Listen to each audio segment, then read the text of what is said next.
அனைவருக்கும் வணக்கம். மீனராசினியர்களுக்கு உறவோடு சில காலம், பிரிவோடு சில காலம் என தத்தளித்துக் கொண்டிருக்கும் மீனராசினியர்களான உங்களுக்கு இனி எல்லாம் புது யோகங்கள் நிறைந்த ஒரு தருணமாதான் இந்த குரு பகவானுடைய அதிசார உச்ச பயிற்சி அமைஞ்சிருக்குதுங்க. இதன் காரணமாக மீனராசினியர்களான உங்களுக்கு என்ன மாதிரியான நன்மைகள் எல்லாம் ஏற்பட இருக்கு, கிரக நிலைகளின் ரீதியாக அமையிருக்கும் சாதகங்கள் என்ன, பாதகங்கள் என்ன, மேலும் என்ன மாதிரியான நன்மைகள் எல்லாம் உங்களுடைய வாழ்வில் ஏற்பட இருக்கு, குறிப்பா இத்தருணங்கள்ல கிரகங்களுடைய சஞ்சார நிலைகள் என்ன என்று பார்க்கும்போது மிதுன ராசியில் சஞ்சரித்த குரு பகவான் தற்போது கடக ராசிக்கு அதிசாரமாக பயிற்சியாகி அங்கு உச்சம் பெறுகிறார். இதன் காரணமாக மீனராசினியர்களுடைய வாழ்வில் இந்த குரு பகவானுடைய உச்ச பயிற்சியின் காரணமாக குடும்ப சூழ்நிலை ரீதியாக உத்தியோகம், தொழில், வியாபாரம், கலைத்துறை, அரசியல் துறை, மாணவ மாணவிகள், விவசாயத்துறையினர், பெண்மணிகள் என அனைவருக்குமே என்ன மாதிரியான நன்மைகள் எல்லாம் ஏற்பட இருக்கு என்பது குறித்தான முழுமையான பதிவு தான் இந்த வீடியோல விரிவா பார்க்க போகிறோம். அந்த வகையில குரு பகவானை பற்றி சற்று விரிவாக தெரிந்து கொள்வோம். அந்த வகையில குரு பகவானை பொறுத்த வரைக்கும் குரு என்றால் ஆன்மீகத்தில் இருட்டை நீக்குபவர், தெளிவை உண்டாக்குபவர் என்ற பொருள். ஜோதிடத்தில் இந்த குணத்திற்கு உரியவராக குரு திகழ்கிறார். சூரியனிடமிருந்து ஒளி பெற்றாலும் சூரியனின் பார்வையை விட குருவினுடைய பார்வைக்கு சிறப்பு அதிகம். செல்வத்திற்கு காரகனான குரு இருக்கிறார். எங்கெல்லாம் அபரிமிதமான செல்வம் இருக்கிறதோ அங்கெல்லாம் குருவினுடைய ஆதிக்கம் இருக்கும். காலபுருஷனுக்கு 9ஆம் அதிபதியான அவர் மோட்சஸ்தானத்திற்கும் அதிபதியாகிறார். பாக்கியங்களை அனுபவிக்க செய்யும் அவரே மோட்சத்தையும் தரும், ஞானத்தையும் வழங்குகின்றார். 9, 12 இணைப்புகள் இதைத்தான் காட்டுகின்றன. பெரும் செல்வத்திற்கு அதிபதியானவர்கள் ஒரு கட்டத்தில் தூக்கி போட்டுவிட்டு இறைவழியை சென்று விடுவார்கள். இதற்கு குருவோடு சனியும் கேதுவும் துணை புரிய வேண்டும். ஜோதிட சாஸ்திர பெரும்பாலான கிரக பார்வையால் தோஷங்களை தான் செய்யும். குருவை தவிர எந்த கிரகங்களும் தோஷ நிவர்த்தி செய்யும் ஆற்றல் இல்லை. எனவேதான் ஜாதக தோஷத்தை சொல்லும் போது குருவினுடைய பார்வை இருந்து தோஷ நிவர்த்தியை கட்டுப்படுத்துவதும் குறைந்தபட்சம் பரிகாரத்திற்கு உட்பட்ட தோஷமாகவும் விளங்குவார்கள். இந்த சக்தி வேறு கிரகங்களுக்கு கிடையாது. அது மட்டும் இல்லாமல் தோஷ அளவை குறைப்பதும் பரிகாரம் பலிக்குமா என்று பார்ப்பதும் குருவினுடைய பார்வை அளவையும் விசேஷத்தை பொறுத்தது. வளர்பிறை சந்திரன், பாவிகள், சப்தமில்லாத புதன், சுக்கிரன் போன்றோர் பார்வையோடு கலந்த குருவினுடைய பார்வைக்கு வீரியம் அதிகம். சனியினுடைய பார்வை, ராகு கேதுக்களின் ஆதிக்கம், அஸ்தங்க தோஷம், பகை, நீச்சம் போன்ற பலவீனங்கள் இருக்கும் போது பார்வையின் சுபத்தன்மை குறையும். அது மட்டுமில்லாமல் இத்தருணங்களை பொறுத்த வரைக்கும் குருவினுடைய பலனளிக்காமல் போகுமே தவிர தீமையை செய்து விடாது. மற்ற கிரகங்களும் குருவினுடைய பார்வைக்கும் உள்ள வித்தியாசம் இதுதான். எனவேதான் ஜோதிட சாஸ்திரத்தில் அவரை பூரண சுபகிரகமாக சொல்கிறார்கள். அப்படிப்பட்ட குரு பகவான் தற்போது அதிசாரமாக கடகராசிக்கு பயிற்சியாகி அங்கு உச்சம் பெறுகிறார். இதன் காரணமாக மீனராசினியர்களான உங்களுக்கு என்ன மாதிரியான நன்மைகள் எல்லாம் உங்களுடைய வாழ்வில் ஏற்பட இருக்கு என்று பார்க்கும்போது இக்காலகட்ட கிரக நிலைகளை ஆராய்ந்து பார்க்கும்போது உங்களுடைய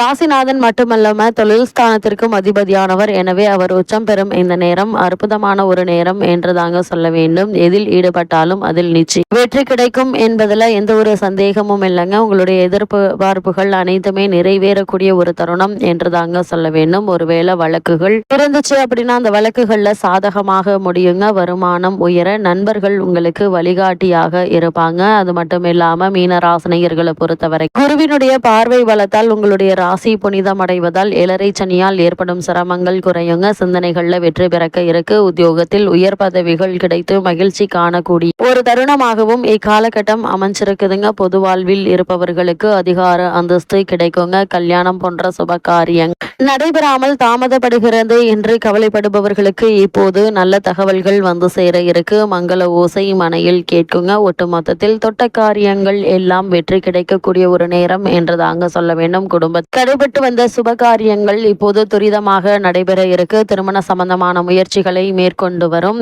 மீனராசினியர்களுக்கு சிறு முயற்சியிலேயே நல்ல ஒரு முன்னேற்றத்தை இப்போது நீங்கள் தாராளமாக எதிர்பார்க்கலாங்க. இருந்தாலும் கூட வரனை பற்றி தீர விசாரித்து ஆராய்ந்து அதற்கு பிறகு வரனை நிச்சயிப்பது நல்லது. இத்தருணங்கள்ல மேலும் என்ன மாதிரியான முன்னேற்றங்கள் எல்லாம் ஏற்பட இருக்கு என்று பார்க்கும்போது இத்தருணங்கள்ல உங்களுடைய ராசிக்கு கிரக நிலைகளை ஆராய்ந்து பார்க்கும்போது இக்காலகட்டத்தினுடைய தொடக்கத்தில் ராசிநாதன் குரு 4ஆம் இடத்தில் சஞ்சரி அர்த்தாஷ்டக குருவாக இருக்கிறார். ஏழரை சனியின் விரயச்சனியினுடைய ஆதிக்கம் நடைபெறக்கூடிய ஒரு தருணம் என்று தாங்க சொல்ல வேண்டும். அஷ்டமத்தில் செவ்வாயும் இருக்கிறார். எனவே இக்கட்டான சூழ்நிலை சூழ்நிலையும் எதிர்பார்ப்புகள் நிறைவேறாமல் இதயத்தை வாட வைக்கும் அமைப்பு உண்டுங்க. இருந்தாலும் இந்த தருணங்களுடைய கடைசியில் குரு பகவானால் மகிழ்ச்சியும் எண்ணங்கள் ஈடேறும் வாய்ப்பும் உண்டு. தொழில் மற்றும் உத்தியோக நிலைமை சீராகி நினைத்தது நிறைவேறுங்க. இதன் காரணமாக லாபம் அதிகரிக்க இருக்கு. லாபம் அதிகரிக்கும் பட்சத்தில் குடும்பத்தார்களுடைய தேவைகளை பூர்த்தி செய்து அவர்களை மகிழ்ச்சி ஆழ்த்துவது மட்டுமில்லாமல் தொழில் மற்றும் வியாபாரத்தை அடுத்த கட்டத்திற்கு எடுத்துச் செல்வதற்கான முயற்சிகளை மேற்கொண்டு அவற்றில் வெற்றி காணக்கூடிய ஒரு தருணமாகவும் இக்காலகட்டம்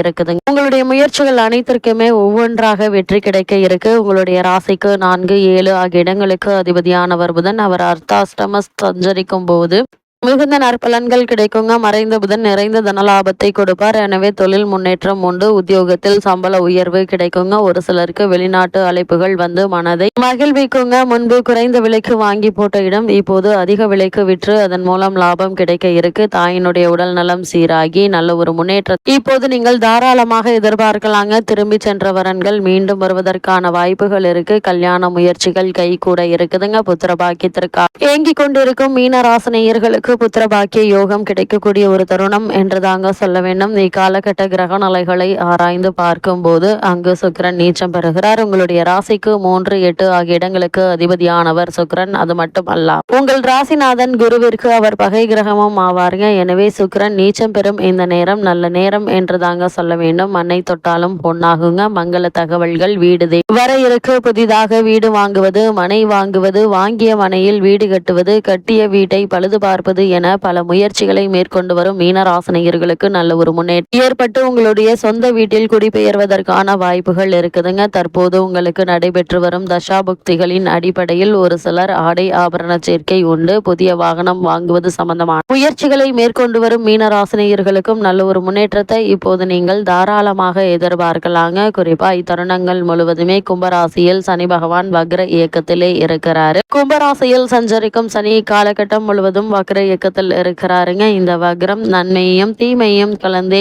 செய்யுங்க. உங்களுடைய ராசி சனி பகவான் லாபாதிபதியாகவும் விரையாதிபதியாகவும் இருப்பதால் சிந்தித்து செயல்படுவது நல்லதுங்க. குடும்ப சுமை கொடுங்க. கொடுக்கல் வாங்கலில் ஏமாற்றத்தை சந்திக்க நேரிடும். பயணங்கள் ஆதாயம் தருவதாக அமையாதுங்க. பல பணிகள் பாதியிலேயே நிற்கலாங்க. வெளிநாடு செல்லும் முயற்சியில் தடங்கள் தாமதங்கள் ஏற்படுவதற்கான வாய்ப்புகள் இருக்கு. சனி பகவான் வழிபாடு நன்மை பயக்கும் என்பது கிரகங்களுடைய சஞ்சார நிலைகள் தெளிவாகவும் உறுதியாகவும் எடுத்து காட்டுதுங்க. அதே போல பொது வாழ்வில் உள்ளவர்களுக்கு இத்தருணங்களுடைய பிற்பகுதியில் மகிழ்ச்சியான தகவல்கள் வந்து சேர்வதற்கான வாய்ப்புகள் அதிகம் இருக்குதுங்க. வியாபாரம் மற்றும் தொழில் செய்பவர்களுக்கு லாபமும் விரயமும் சமமாக கிடைக்குங்க. உத்தியோகத்தில் உள்ளவர்களுக்கு இடமாற்றம் உறுதிப்பட இருக்கு. கலைஞர்களுக்கு புதிய ஒப்பந்தங்கள் வந்து சேர இருக்குதுங்க. அது மட்டும் இல்லாம மாணவ மாணவிகளுக்கு தேர்வில் வெற்றி கிடைக்க இருக்கு. ஒருவேளை வெளிநாடு சென்று விசேஷ உயர்கல்வி பயில வேண்டும் என்ற விருப்பம் இருந்துச்சு அப்படின்னா அதற்கான முயற்சிகளையும் இப்போ நீங்கள் தாராளமாக மேற்கொள்ளலாங்க. நல்ல ஒரு முன்னேற்றம் ஏற்பட இருக்கு. பெண்களுக்கு குடும்ப சுமை அதிகரிக்குங்க. எவ்வளவு வருமானம் வந்தாலும் சேமிக்க இயலாது. ஏதாவது ஒரு வகையில் செலவுகள் என்பது இருந்து கொண்டேதாங்க இருக்கும். இந்த செலவுகளை சுப செலவுகளாக மாற்றி சேமிப்பதற்கான முயற்சிகளை மேற்கொள்ளும் போது நிச்சயம் அவற்றில் உங்களுக்கு முன்னேற்றம் ஏற்படுங்க. இத்தருணங்களை பொறுத்த வரைக்கும் பூர்வீக சொத்து சம்பந்தமான வழக்குகள் இருந்துச்சு அப்படின்னா அந்த வழக்குகள்ல சாதகமான தீர்ப்பினை தற்போது நீங்கள் தாராளமாக எதிர்பார்க்கலாம். நல்ல ஒரு முன்னேற்றம் ஏற்படுவதற்கான வாய்ப்புகள் இருக்கு என்பதை கிரகநிலைகள் உறுதியளிக்கு. மீனராசினியர்களுக்கு கிரகநிலைகளின் ரீதியாக கூறப்படும் பரிகாரம் என்ன என்று பார்க்கும்போது அனுமன் வழிபாடு வளர்ச்சியை அளிக்கும் என்பதை கிரகங்களுடைய சஞ்சார நிலைகள் தெளிவாகவும் உறுதியாகவும் எடுத்துக்காட்டுது.